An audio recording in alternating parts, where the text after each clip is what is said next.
If you've spent time in the psychology corner of the internet, you probably know your attachment style.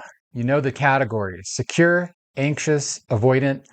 But there is a massive difference between the social personality version of attachment, which is mostly about how you answer questions on a survey, and the developmental version. If you want to find out more about this, you can check out my video here. Hello and welcome to Attachment Maps. I'm here to tell you things that no one else is talking about. Today, we're talking about the Adult Attachment Projective Picture System, or the AAP. It doesn't use checklists. Instead, it's a bit like a Rorschach test and uses a set of 8 drawings of people in different situations. Now, I don't want to spoil it for you, so I'll just describe the images. A child looking out a window, a couple waiting with suitcases, or a man at a cemetery. The goal is to see your attachment system in action by asking you to tell a story about what's happening. Let's start with the hallmark of secure attachment. In the AAP, security isn't about liking people. It's about representational balance. The centerpiece indicator here is the internalized secure base, which is a unique AAP concept. It's when a character in a story is alone, maybe sitting on a bench, and they use that solitude to actually think through their feelings or reflect on a relationship to find comfort. If you can go into your own mind to find safety without needing someone physically there to fix it, that is a high-level marker of security. A lack of an internalized secure base often looks like a character feeling lonely, bored, or restless, or a character who's a little too eager to explore the world, but not their inner experience.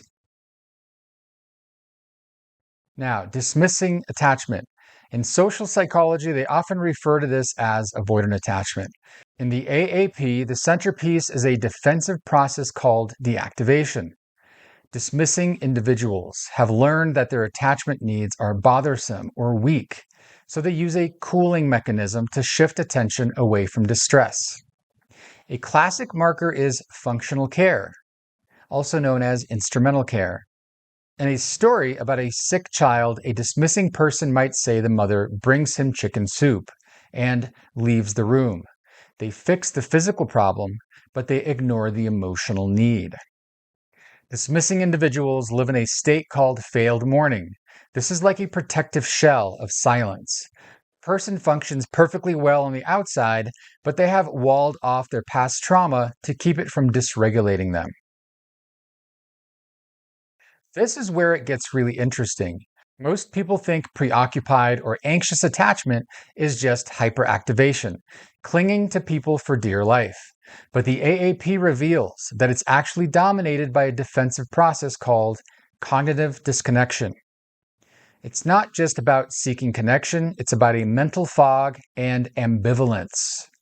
In AAP stories, preoccupied individuals often oscillate. They'll say, maybe the couple is going on vacation, or maybe they're getting a divorce. I don't know. Crucially, this pattern involves withdrawal. Because relationships were inconsistent in their childhood, the preoccupied person views others as both the source of comfort and the source of pain. So they worry the wound, shifting back and forth between wanting to be close and then passive-aggressively withdrawing or glossing over conflicts to avoid the anger they feel bubbling underneath. Finally, there's unresolved attachment. This is the adult version of disorganized attachment. The centerpiece here is a defensive process called segregated systems. These are traumatic memories or pockets of fear that have been locked away, but they suddenly break through when the attachment system is activated. In the AAP, an unresolved person might start a story and then get suddenly flooded with images of being crushed, helpless, or isolated. They are essentially living in the war zone of their trauma because their mind can't contain the fear. The fascinating thing about the AAP is that it moves us beyond simple labels. It shows us what specific strategies we use in real time and how strong of an internalized secure base and internalized haven of safety we have.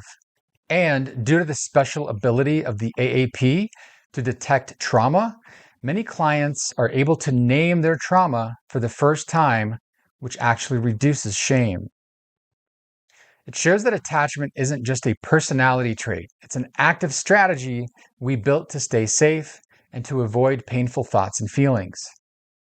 If you enjoy this kind of topic, please hit the like and subscribe buttons. Thanks for watching and see you next time.